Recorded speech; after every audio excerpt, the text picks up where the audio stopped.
Hi, Pagecast listeners, and welcome back to this splendid podcast from Jonathan Ball. My name is Wamuwi Mbao, and I'm a literary reviewer with the Johannesburg Review of Books. I'm joined today by the excellent Alistair Mackay, whose short story collection, The Lucky Ones, has just been published by Quella Books. Alistair is the author of two novels, 2022's It Doesn't Have to Be This Way and 2024's The Child. All right, let's jump in with an easy one first off. So I obviously really enjoyed this collection of stories. It was quite kaleidoscopic. That's why I'm here. I wonder if you could say something about its genesis, how it came together. Sure. Thank you for that, and for the warning that it's the easy question that you're starting with. This book sort of just came together from stories that I had been working on. So I often find writing short stories very, it helps clear my mind if I'm struggling with a novel. So I work on short stories all the time. I've been working on them for a few years. And so some of these stories were a couple of years old, and I'd written them while I was working on the two novels. And I started just wanting to put them together, see if I could make a collection work from them, see if there's a theme that unifies them. I wanted a collection that's diverse enough to be interesting for the reader, because I don't really like short story collections where they seem very, very similar. So then it was about trying to find the right balance of what is the theme and what are the what does tie it together. And once I had a sense of what I wanted it to feel like, I then wrote to fill some of the gaps. So then there were some stories that I felt like I needed to capture that kind of type of person or that kind of life or that kind of feeling, and I was trying to fill those in. Yeah. And what would you say ties it together?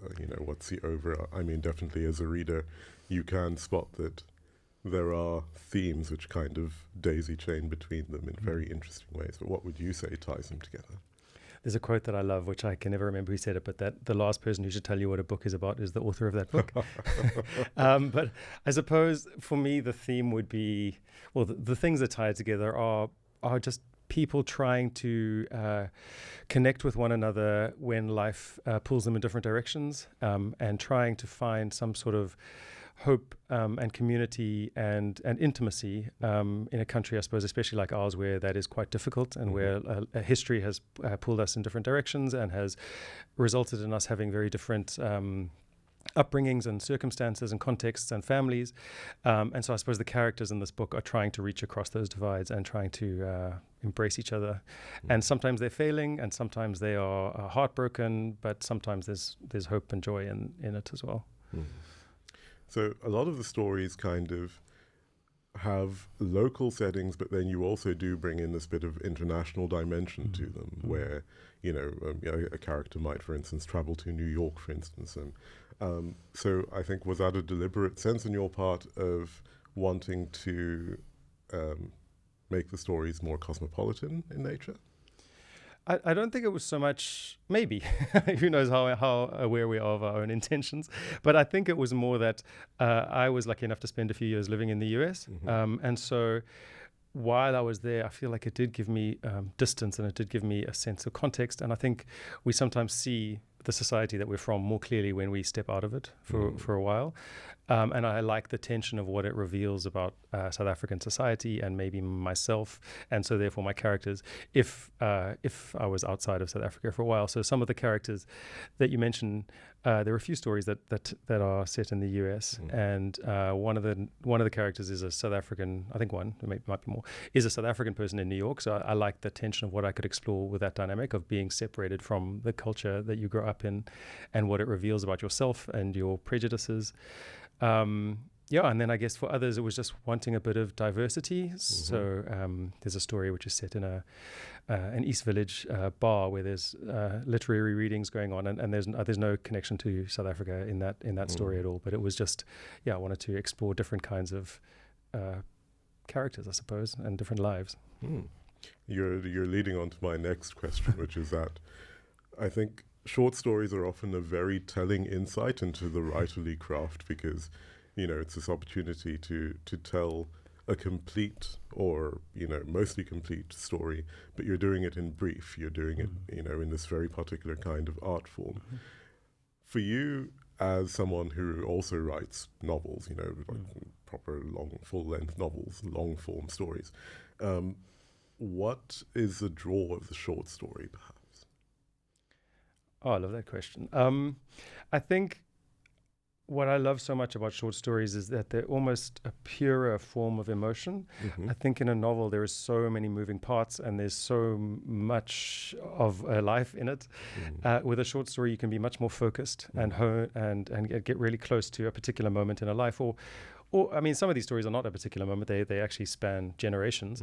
But I think just having to be so concise and it just gives you a kind of clarity, I think, that you don't get distracted by all the details that you have to have in a novel. If you're reading a longer piece, you need to know, where the characters grew up and, their relationship with their families and all of those details, which I also enjoy writing when I write the novel.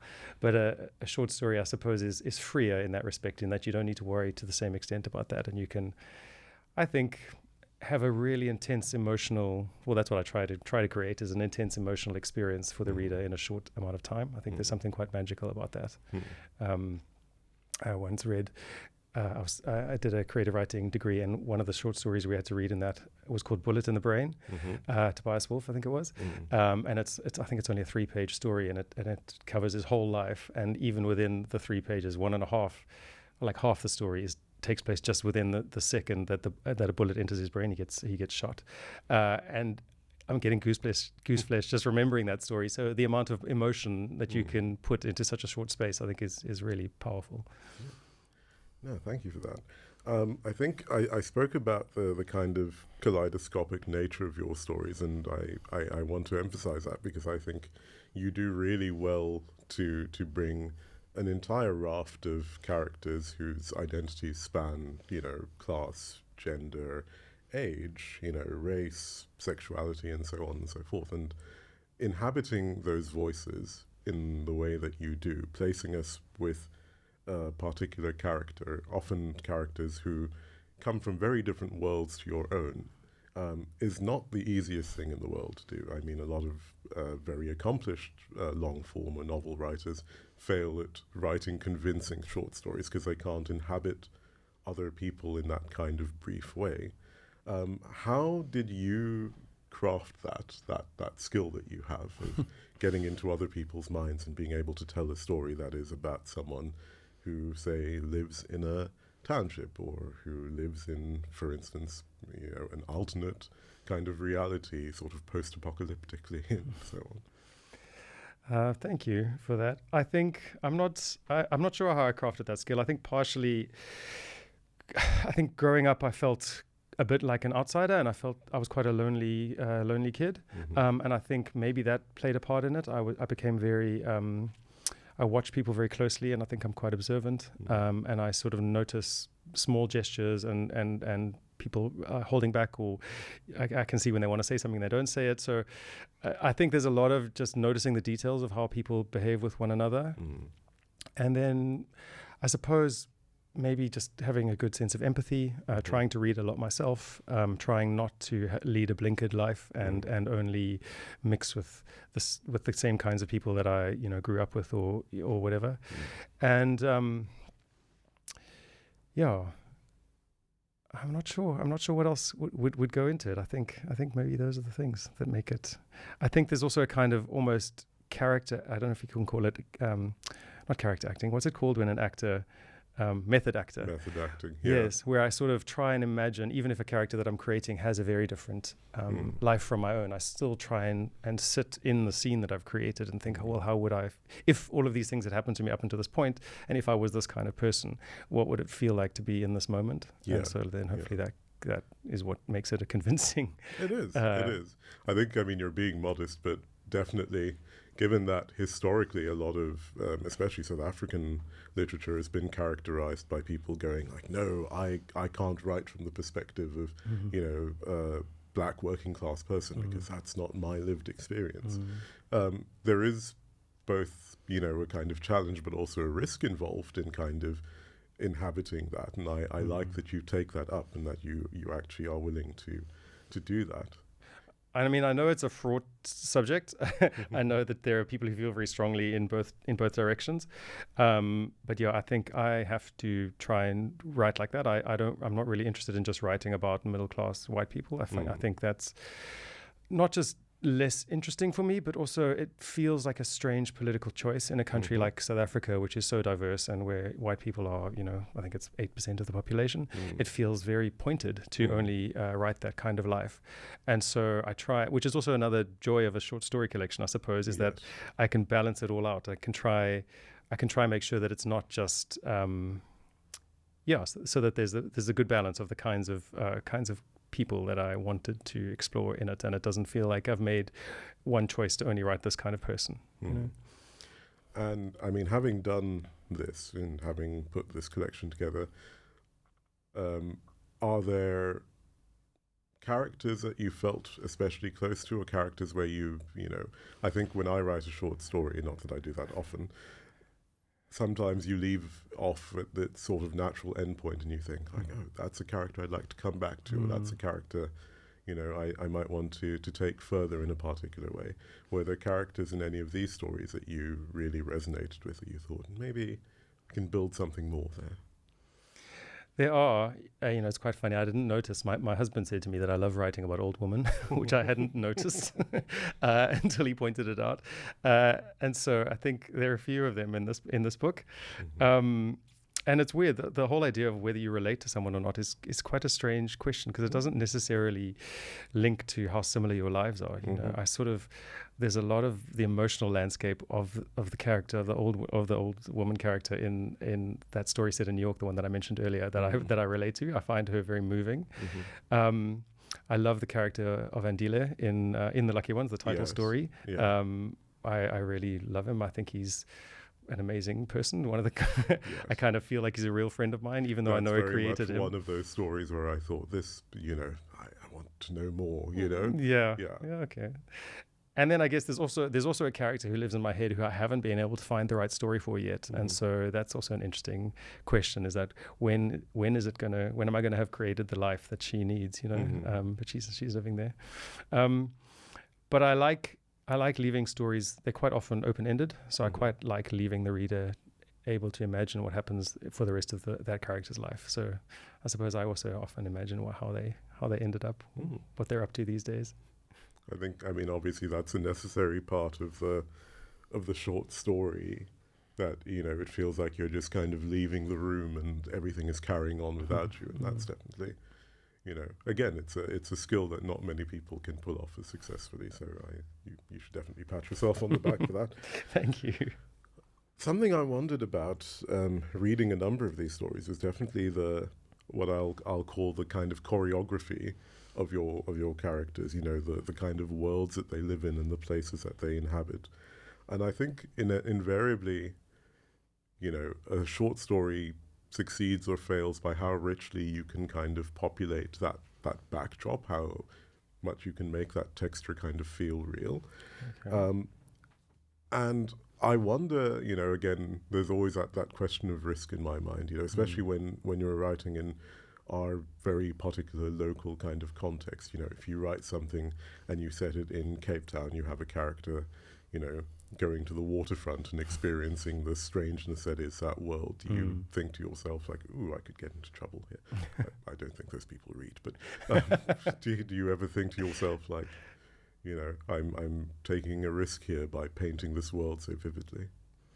That's funny. I guess I was very naive about that. It didn't occur to me that the management of the waterfront could be upset about the portrayal of that takes place in that. I don't think I say anything that would be particularly damning.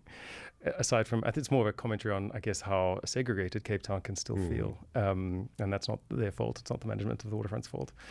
No, I just love being immersed in a story where there is so much texture and where you can imagine the place as if you're in it. And so I suppose I do try and include all of that detail. And it's where, even if you're writing a character that's very different from your own, it's where the whole write what you know thing comes from. It's where I can throw in some of the details from observations of places that I've spent some time, even in a different person's life. Yeah. But I didn't think that anyone was going to be angry with me. Now you give me something new to worry about. Not to give you a complex about it.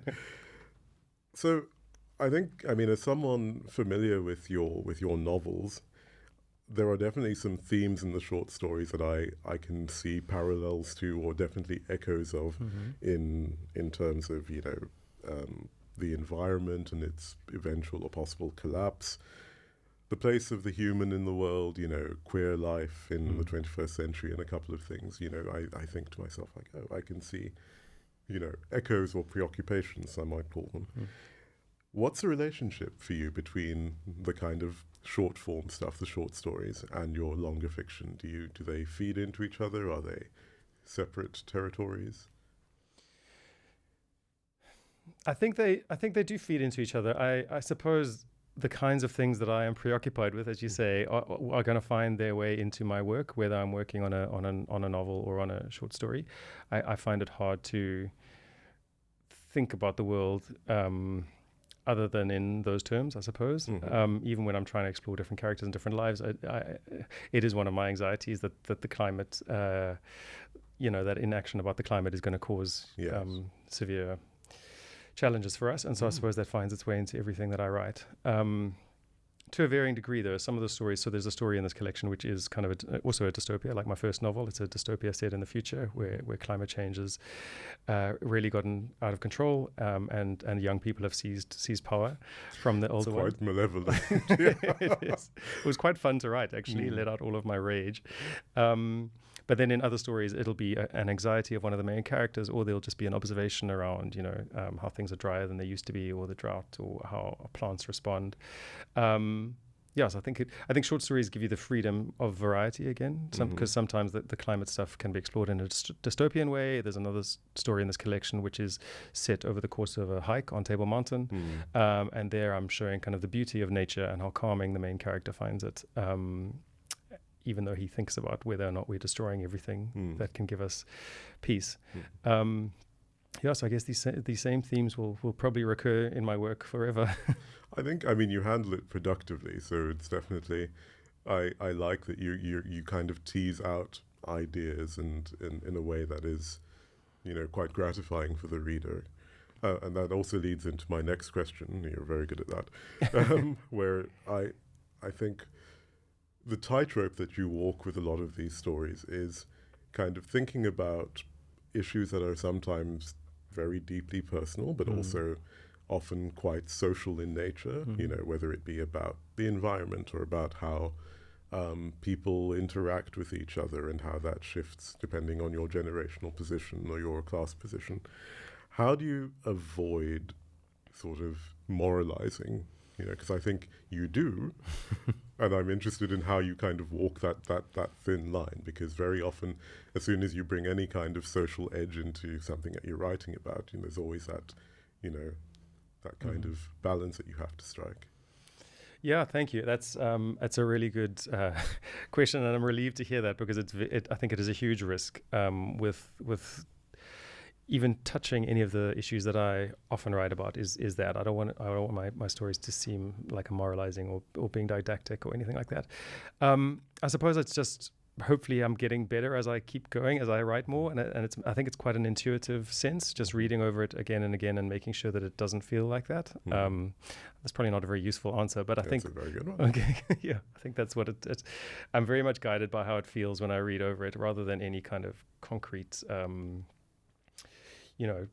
to-do list of what I must check and what I mustn't. It's just like, if it feels like it's bordering on that territory, then I try and pull it back. And it's also where it's useful to share work with other people. I had a writing group for a long time, and that was very helpful from that point of view as well, because then they can hopefully point out any blind spots I might have.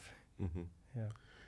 Now, I'm going to zoom out a little bit and ask you some mechanical questions. Okay. Who's your first reader? Who reads your work first when you're done?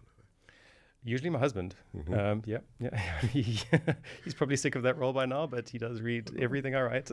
Spouses, partners are a good sounding board, yeah, I think so. Especially. Also, they can tend to be your harshest critics, but sometimes that's useful. Well, because you can trust them to for me, I do need some affirmation, but he balances the affirmation with exactly the harsh criticisms, and he doesn't shy away from pointing out things that aren't working. Yeah. Do you remember the first story you ever wrote?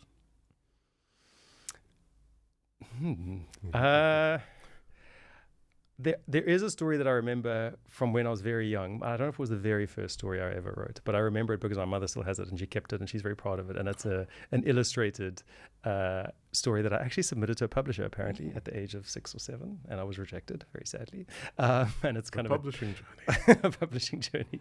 It's a dragon adventure story with lots of spelling mistakes, but it's quite sweet. That is sweet. Let's talk about method briefly. Mm-hmm. When you write, do you write long and cut, or do you kind of do sort of the outline and then fill in? I really wish I could write long and cut. I think that would probably be better for my mental health and for getting momentum going. I'm very bad at being able to build momentum actually, because I sort of try and edit myself as I go, and I try to make sure that the sentence is perfect and that the paragraph is saying exactly what I wanted to say before I can move on to the next paragraph. But I'm trying to change that. So ask me again in a few years. Hopefully it'll be a different answer. But at the moment I can't. I don't end up cutting much. Sometimes I do, and I find it very difficult. I know some writers cut huge swathes of their work, and I would find that very hard to do. It is tricky. It is. That links to, again, my next question. When do you write? What's your writing method? Do you have are you one of those writers who, wakes up at 3 a.m. and writes until 5 with a cup of coffee or a bottle of whiskey?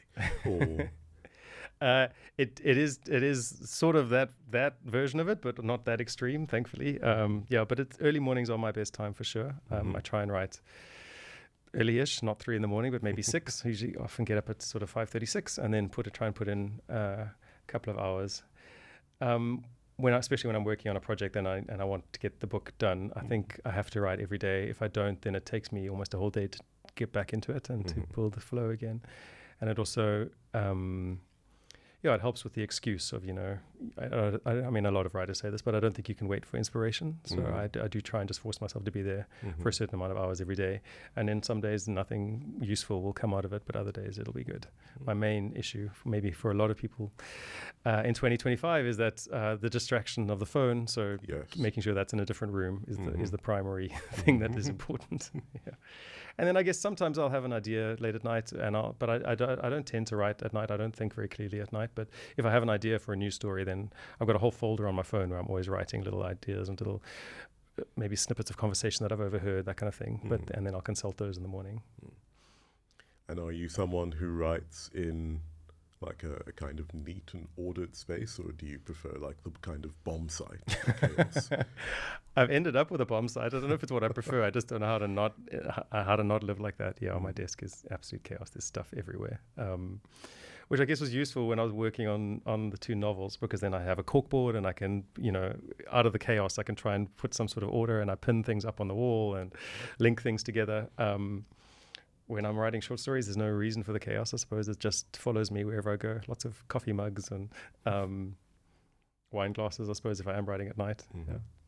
Part of the process. Part of the process. Yeah.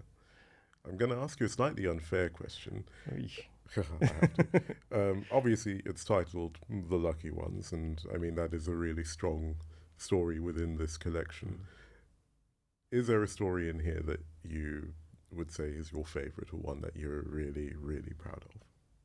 You should be proud of all of them. Thank you. That is a tough question. If I have to choose one, I do love all of them. I mean, that's the reason they're in here. There are many stories that I've written that aren't in this collection, so it was my favorites. Okay, so if I'm not allowed to choose the lucky ones, it's probably Fever Tree, which is the first story in the collection, which is probably why I ended up putting it first. Give us a short synopsis of what Fever Tree is about.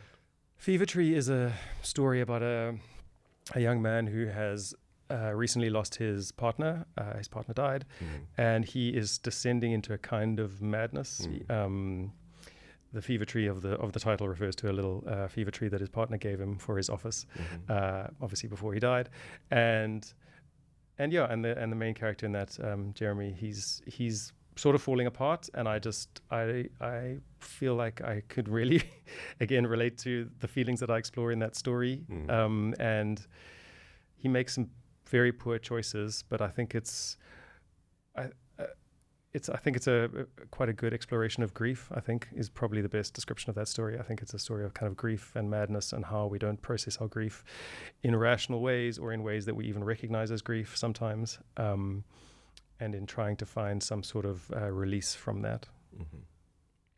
It sounds like very heavy going. I suppose that story is quite heavy going, but there are others in the collection which aren't. I think you do strike a good balance. You kind of cross the emotional spectrum, and that's, everyone, like when you're a reader, you want to be taken on that kind of journey, especially within a short story collection, and you definitely do that. What's a genre that you'd love to be able to write in, if you had the chance or the opportunity? That I think I'd be good at, or that I haven't tried yet. One that you haven't tried that you think you'd be good at, and one that you feel defeated by but you'd like to try. I think it would be quite fun to be able to write like a sweet romance. My brain does not work like that. I'm always finding the disappointments in life and the sadnesses in life and the grief. And so I would love it if I could write something really light and I think I can be funny, but like funny and just lighthearted and sweet, and that leaves readers feeling warm and fuzzy. I think that would be quite a stretch for me. So maybe I'll try it. And a genre that's defeated me. I think I have quite a broad palette so far. Have you tried your hand at poetry? Oh, that would defeat me. No, well, I've written a few. In fact, you know about one of my poems. I wrote a poem for a collection that I had the luck of being in, that you were editing. I actually love doing that. That's true. And I hadn't tried poetry since I was a teenager. I wrote a lot of poetry as a teenager, a very angsty teenager. And some of it's maybe not as bad as I remember. That's true. Poetry is an interesting one. I wish I understood it better.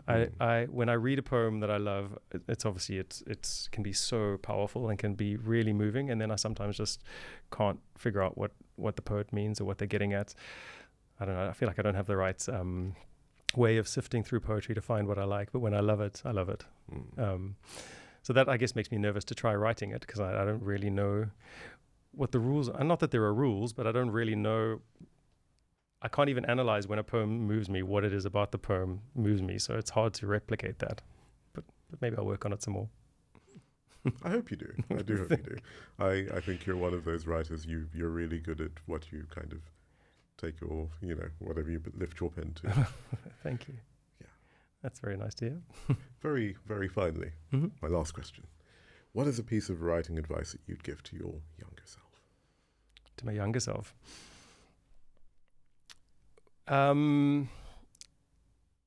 Is it cheesy to say trust yourself? I think I need to. I'm getting better at it, but I think I wish I'd known to trust myself and to stop trying to do what was proper or considered the right literary thing. I was trying to create the great novel based on, I don't know, what the novels that had come before, which is good. And I do think you need to read widely if you want to write. But I think, trusting that what I have to say is valuable and being less worried about that aspect of it, so I can focus more on the craft and making sure that I'm saying what I want to say in the right way. Yeah. Alistair, thank you. It has been an absolute pleasure to interview you. It's been wonderful chatting to you too. Thank you, Wamuwi.